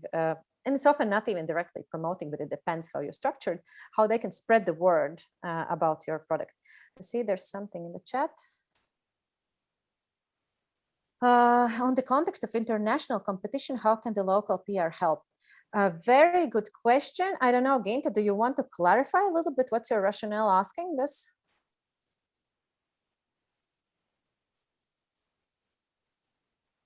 If not, then I will jump into it. But basically, when I see startups who are internationally focused, doing a lot of things and actually spending a lot of the resource on the local market, it is usually related to employers' branding. For example, a lot of Latvian, but also Estonian large names, they still invest a lot of resource in the local market PR because they need to hire people. And having constant noise around them is very important. Secondly, often we see, at least in early stage, that investors come from usually still nearby a region. Of course, if you're a second-time founder in Estonia after a successful exit, then you probably should go to San Francisco directly and raise money there. But for first-time founders, and the PR helps here because it gives you credibility, and it also gives you visibility. I hope it answers, but there could be a situation where you don't need the local PR at all. And some startups make a wrong assumption that, for example, I don't know, let's say you're a startup that's headquartered here, but you hire all your people in Belarus or Ukraine or Bulgaria, then probably you don't need PR in Latvia. So you have to kind of understand what goal are you reaching, or what problem are you solving by investing your money or other resource in the particular marketing channel. I hope it answers. And I've listed some other things in gray, not because they wouldn't be that important. Some of them require a lot of resource or a lot of time or a lot of creativity.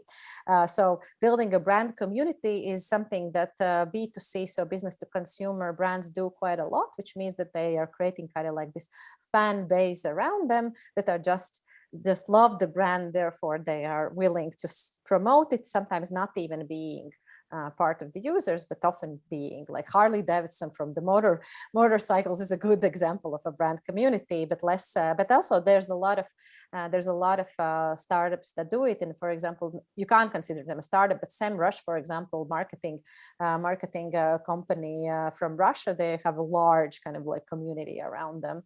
Guerrilla marketing basically means that the creativity has to shine through, and that is, for example, under guerrilla marketing, you usually put all sorts of like stunts, flash mobs, crazy stuff like TransferWise are the masters.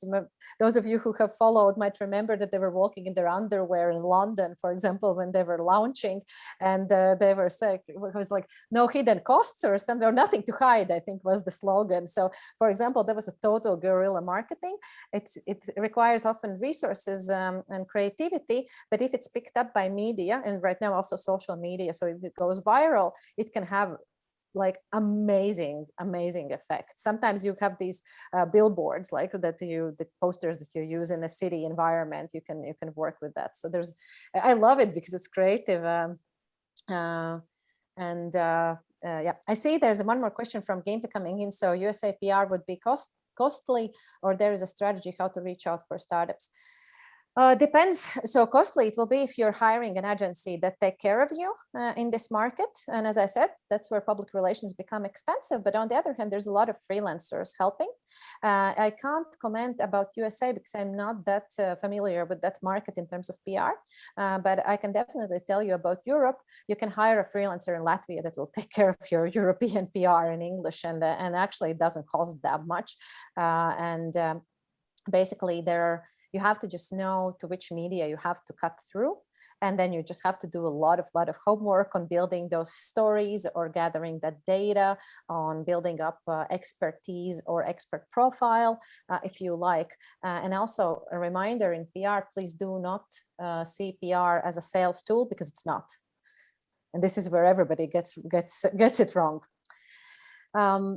Then I have two more of kind of more costly solutions: social media and Google Ads, and events and trade fairs. Events is something that has, since it went online, I think has become way more accessible, and often even startups can get tickets for free or for really silly prices. So Textile is launching shortly, so keep an eye. End of February, if not earlier, important meeting point. Slush is happening, and they actually have a very, very friendly startup ticket if they're still available. So that's the biggest event in Nordics, if you want to kind of sense the breadth of the world a little bit. And then there's a lot of trade fairs or industry specific activities. And right now, as long as events still stay in hybrid format or online, you actually can even participate in events that are happening in US while you're seated in Riga, which is pretty amazing and unique time, and it will stop at some point. So use this opportunity and search for those events. Social media and Google Ads, put very simply, if you have money to burn, probably better to hire a professional unless you understand it yourself, but it can be an extremely smart way to do it. Also, what I can quickly tell about social media, it's very hard to cut through in Facebook. You have to be extremely good in targeting. LinkedIn works for business-to-business audience amazingly, but it's significantly more expensive. A while back, Instagram was actually easier a bit to kind of cut through the noise, just because it wasn't that polluted, but it's probably getting worse and worse. So you have to really kind of also, again, here evaluate where your audience is and where it makes sense to put the money. Alrighty, so one last thing about this one is just that I jumped over. Yes, so building web, but also for many things in marketing, when in doubt, trust professionals. And this is something that I've seen in my life a lot. Startups often try to code their first website themselves, or they try to design it themselves without having an in-house designer. And website is basically the business card. So if an investor, if your client go to your website and it sucks, that says something about your business and your product. So if it sucks, then everything else sucks. Secondly, this comes from one of our mentor, ex-printful marketer, Elina Bumbier. She said, if the UX is broken on your website, if it's built wrong, if the content is wrong, they're not the right buttons, then all of your other resources put into these marketing channels, let's say, especially if you pay for ads, are useless. Because at the moment when people come to your website, they don't do the things that you need them to do. So I would say that if you don't need to focus on trademark registrations, you probably don't need to focus on public relations early on. You really need to have a good website, early on. And again, it doesn't cost that much. We ourselves even have our own website built on WordPress, as simple as that. And there are people you can find out there that can do it for you for, I would say, probably just a few hundreds. Of course, if you need a full-blown brand book and brand design, it's a bit more expensive. But I'm not talking about, I don't know, 20K here. I'm talking about a budget that you can probably scrape from friends, families, and fools and still have something decent out there. And that's the same goes for copywriting. You can have someone write your simple web page texts, probably for 100, 200 euros if you find a good deal. And again, if you write it yourself, well, you have to be a marketing pro or just somebody who gets it. But even I'm kind of don't feel comfortable writing web copy, even though I've done it many times. I will actually not talk much about websites. I wanted to give you two examples. My all-time favorite, and they actually have recently changed. It's not as good as it was before, but I love how Pipedrive does their marketing. I follow kind of some of their things that they do, and also the way their website, especially at least a while back, their about page was built, is something that I often show to startups and say, hey, just copy with pride this structure and live with it, and then later on, you know, do better. But if you look here, it is actually very, very clean. It, of course, Pipedrive is Pipedrive today, right? They don't need to go fancy, but also it is very easy to understand what they want you to do. Actually, trick question, right in chat. What does Pipedrive want you to do with this website? Let's see if anybody's alive. They have very clear call to action here, but also if you look at it, they have a very clear value proposition. So we get your sales organized. They have a add-on proof point that our users close an average of 28% more deals after their first year. They also have added, hey, by the way, no hassle, you know, no problems, full access, no credit card, blah, blah, blah. So super simple, just check them. I like how they are doing it. And also remember that the first thing, that's why I also have put the screenshot here. The first thing that the person sees on the screen when they open your website is basically that will give them an impression, first impression, and will either kill or foster the desire to scroll down. And if they just look at this, they should have a clarity of what's the brand, what's our value proposition, how does the brand feel? This is where pictures might come in. And what the hell do you want me to do? So for majority of startups, there will be a big button that says do this. So buttons and call to actions is something definitely also worth Googling afterwards. There's a lot of amazing material out there, and you have to nail it. So UX really matters. Printful, love their marketing tool. Already referred. They have some mentors from their employees coming over to mentor at Startup Wise Guys. And again, you look at it and there's maybe a bit more cluttered also because what they offer is more kind of complex, but definitely you can see that they are, for example, they emphasize start selling. So they're actually are more focusing at people who want to create their brand related merch, or let's say influencers probably are a very important target audience here. You can tell it from the button, but again, very, very clear. You can understand what they sell. There's an image that gives you a feel about the brand, like how it feels like.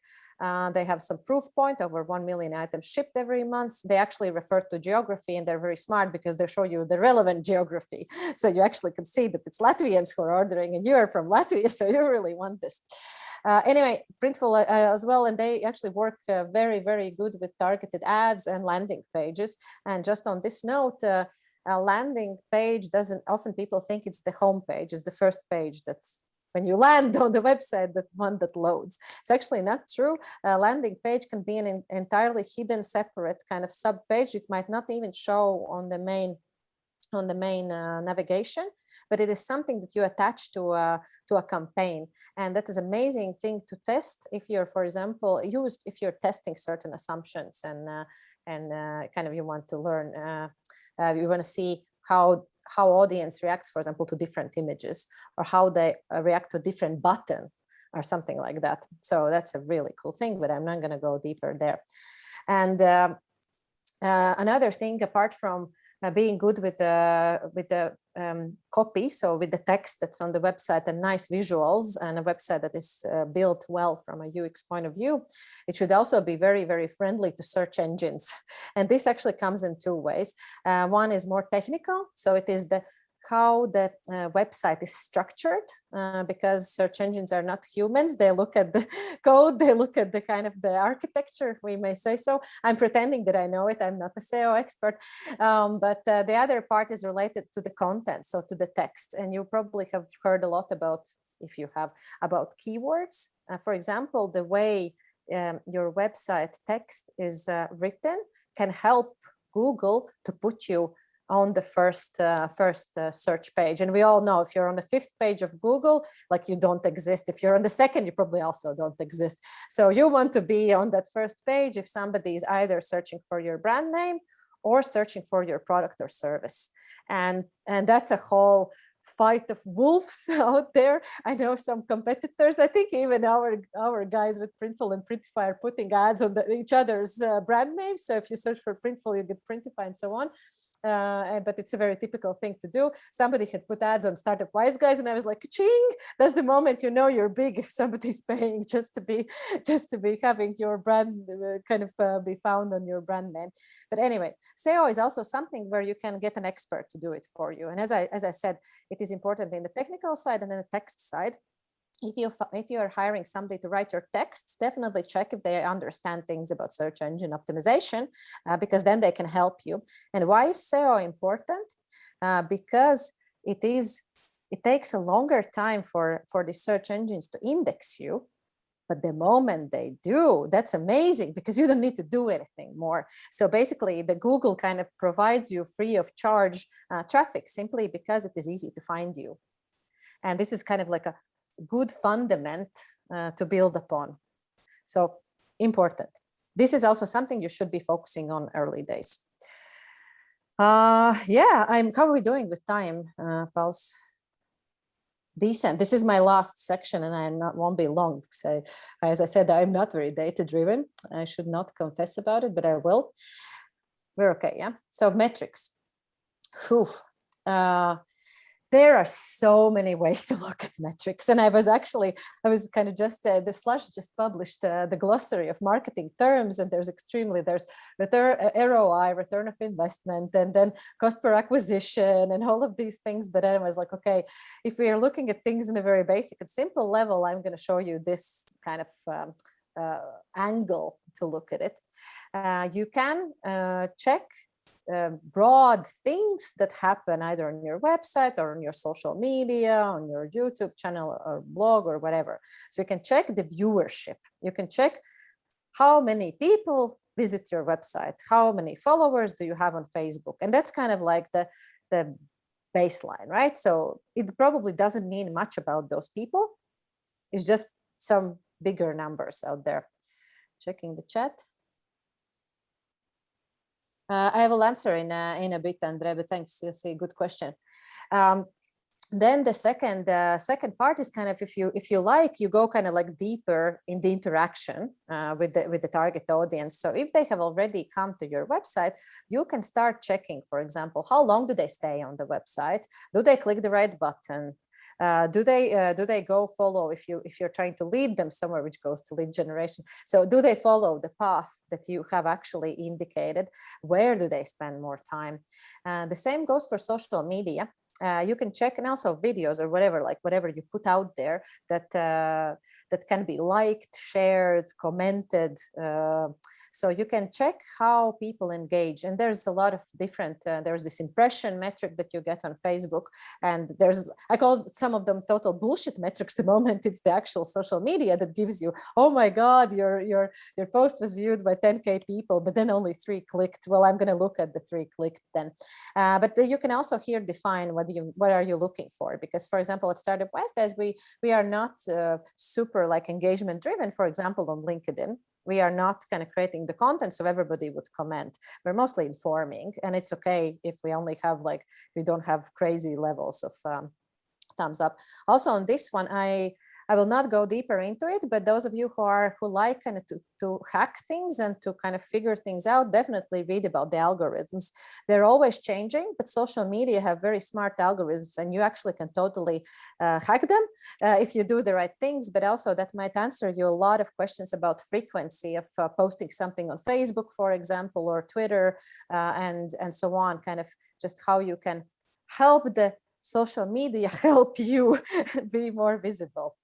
Then there are certain things that already go into kind of lead generation where you can track again, and it goes kind of narrows down the target audience. So people who actually take real action. So they click on something specific, they subscribe, they sign up.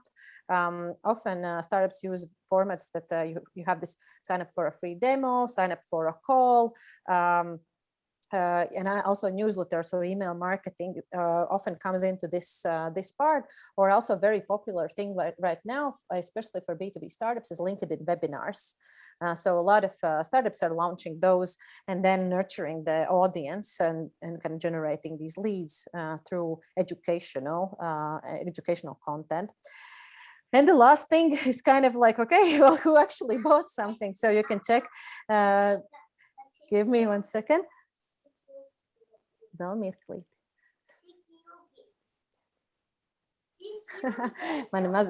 have little helpers here. Give me a second.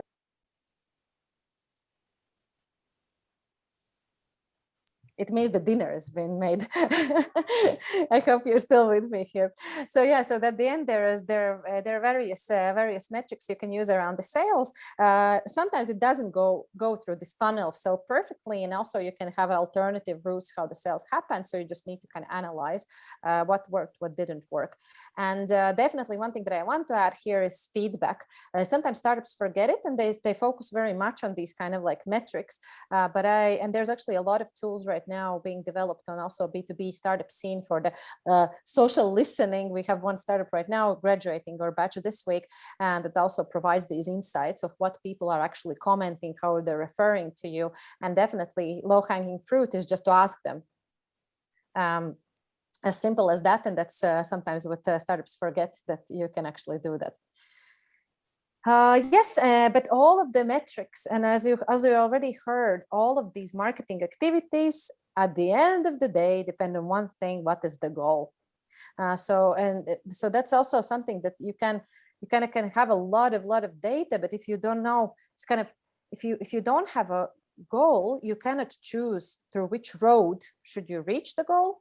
And how can you evaluate if that was the right road to go?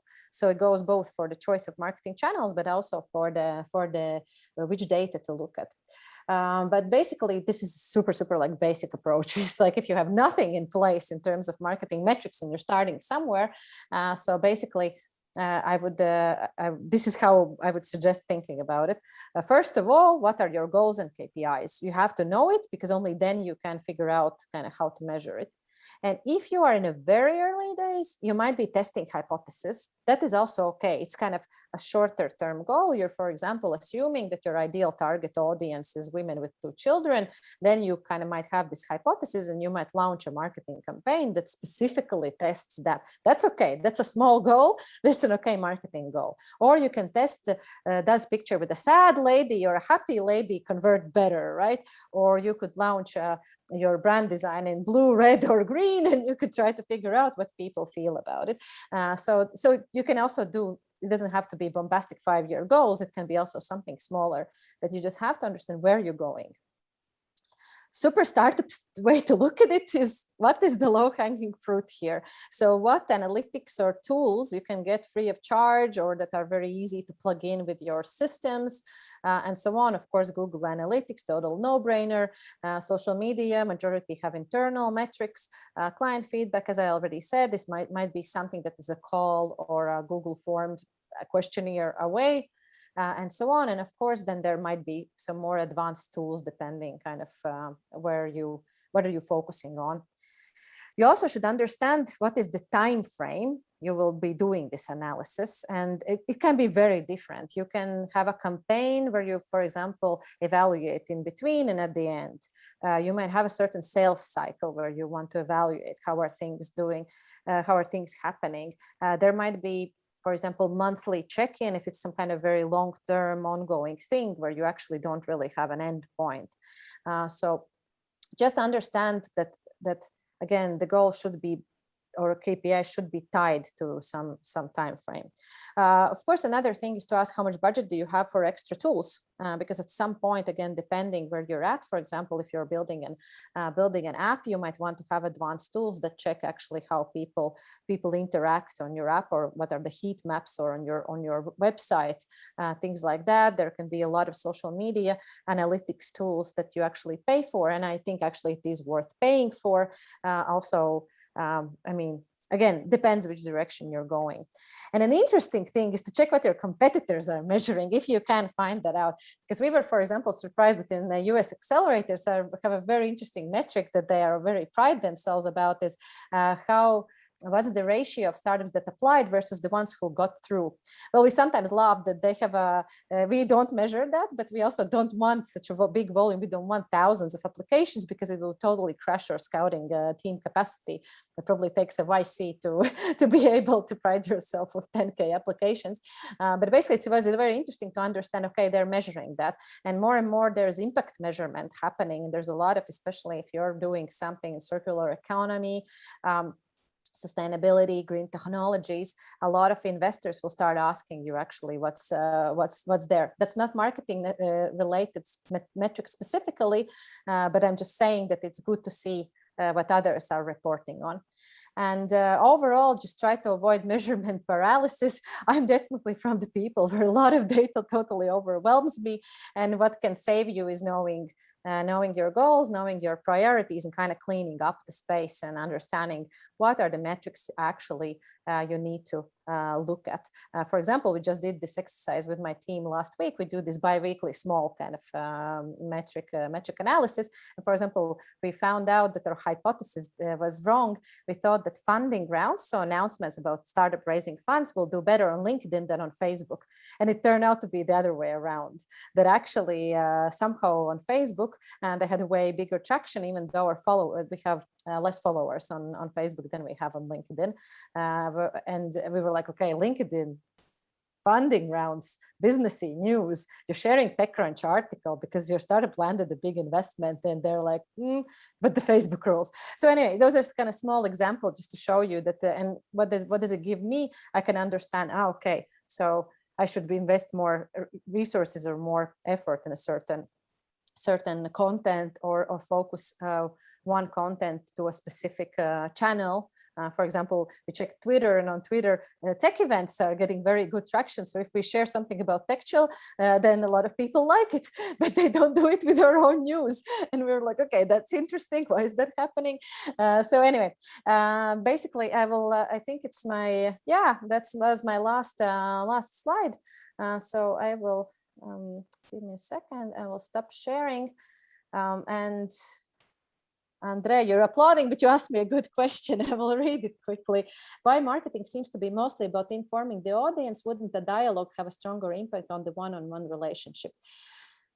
Good question. I think you're kind of rhetorically implying something there. And definitely, if you look at it more and more, it is about relationships. It is about kind of generally, even in sales, which is actually way more, hey, I want to sell you something. There's even a term that you have transactional meetings versus relationship building meetings. And we at Startup Wise Guys Accelerator are big believers in relationship building ones instead of this transactional. What's the difference? Basically, in the transactional, it would be, hi, I pitch my startup, give me your money. Thank you, bye. And if you don't give me money, I never talk to you again. A relationship would mean that you probably find the person early on, you start following them on certain, let's say, social media, if they post something on LinkedIn and so on. You might reach out and get already a warm introduction or introduce yourself way before you actually need them. You might give something forward. You might just invite them to, I don't know, to a coffee to get to know each other, and just really kind of build this. And also, if we look at marketing, this is where, like, I would say that it's not that bad with marketing. It's more that I was talking about early stage tools, and at that point you actually want to blast off an information. Hey, my startup or my product exists to a large volume of people. But of course, you can see a lot of very successful brands or companies who go very deep in this dialogue. And a very great way to see it is when somebody posts a negative comment on social media and for a brand, and you're trying to see how the brand reacts. And it's a moment when you can actually really taste how much they care for their, especially if it comes from a customer that has not been satisfied, and so on. So yeah, I'm up for relationships. I say that that's the right approach, but of course, some point the scale doesn't also allow you that. Sometimes you have to blast off something, but of course, building, for example, a group of fans, building this community where you give forward. For example, at Startup Wise Guys, we have a lot of people who will never become our target audience as investments, but they're out there, they're cheering for us. But we're also very aware that we need to give education. We need to write good blog posts. We need to have cool webinars. We have to come to places like this and join pals on a Monday evening and participate in Riga TechGirls community and so on. And I think that also makes the difference. And one last thing is, if we talk about marketing and branding, also remember that you as a person that represents this company sometimes you might be even a stronger brand, or you are the brand. And that's also something that I think startups are actually rather aware of. Sometimes the large companies forget about that, that if, and you can even see it in social media, if our CEO writes something on LinkedIn, it gets a very different, way higher traction than actually a company post does. And if you look at Facebook algorithm, it seems like they're just a money-making machine if you have a company page, because basically you just can't get cut through if you don't pay, and if you don't boost, and if you don't have ad campaigns. So basically, yes, the people matter big time. Whew, I'm out of breath. I don't know if we still have, I guess we're in the thank you round and we're not asking any more questions, as we need to wrap this up. Yeah, I think the dinner time is coming. Yeah, I would definitely also, I see the comments here that all of them are saying thank you. And it was definitely an amazing presentation, both of them, both from you and Egita. So really a huge thanks for joining us and inspiring and then teaching and providing the knowledge. And to all the participants here, just because they didn't mention the homework, there is a homework. And I will write it down in the homework Slack channel, unless Zane, you want to explain it to them. Actually, Egita can explain, because we agreed that we will not torture you with marketing, but we will torture you with the pitch-related homework. Yeah, but I can give just a very brief explanation. I think it'll be pretty straightforward. So we will send you a pitch deck template, couple of examples, the slide deck that I sent, and you will have to make your pitch deck. Well, you will have to do it anyways at the end of the program. So better start sooner, and then we can, I guess there will be more mentors that can also help to fine tune it as well. But yeah, there will be information coming. And another important homework, watch those two videos that Egita suggested in the end of her presentation, as it is really a radical transformation of a pitch. And it just proves that anyone can do it, even though Simon is not anyone, but he's an extremely techy, he's a founder building an extremely techy complex startup. It's just, it is fascinating how he has found his story, and how he has turned something that he used to explain for 15 minutes in a meeting into something that actually gave him the main prize at the textile pitch competition. I think it was last time it happened on site, right? No, that was a year before, in 2019, but yeah. Still relevant. Okay, so with that, once more, I'd like to say a huge thanks to Egita and Zane for joining us, and for being here today, and for teaching. It was really, just amazing hearing all the, the facts and the knowledge and all that. And Another thing I'd like to say to all the participants, well, first of all, the presentations are going to be available in the resources channel on Slack.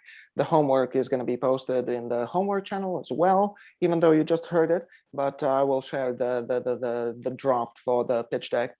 And yeah, regarding next week we are having a checkpoint call. So next Monday, there is not going to be an official session with a mentor or whatnot, but we are going to have a call, me and you, the participants. And what I'd like to have during that checkpoint call is, first of all, I'd like to hear about your progress, how you're feeling in this course. I'd like to receive some feedback from you, what we should adjust or fine tune for the upcoming lessons. And also, I will answer any questions you might have, and I will try to answer all of them. So yeah, that's going to be happening next week from the same time, starting from 6. Probably it's not going to go until 8 o'clock, but yeah, it's going to definitely start at 6. I already wrote that information in the announcements channel. One more thing I did write there is that the whole team does not need to participate during that checkpoint call, but it is well, kind of mandatory that at least one person from the team is there, so I can really hear about your progress, how you're doing, and yeah, what you're expecting from this at the end. Basically, I just would love to have a chit chat with you without really teaching anything and etc. So with that said, I think we can close today's session. Once again, thank you, Egita and Zane, and thanks to everyone who was here, who participated. You will be able to see the recording also. It's going to be posted in the resources channel on Slack. And yeah, regarding Leanna's question, will the checkpoint be recorded? I hadn't really thought about that. I on the one hand, I'd like it to be kind of free-flowing, and that we don't need to record it, so that we feel comfortable with talking about whatever. But on the other hand, of course, if people aren't able to join it and they'd like to see the information, then probably we are going to record it. So yeah, that answers that, I think, I hope. And yeah, so once more, have a wonderful evening. Thank you for joining, and yeah, enjoy the dinner. And yeah, bon appetit to those who still need to eat. Thanks for having us. Bye bye, everyone. Thank you, everyone. Bye.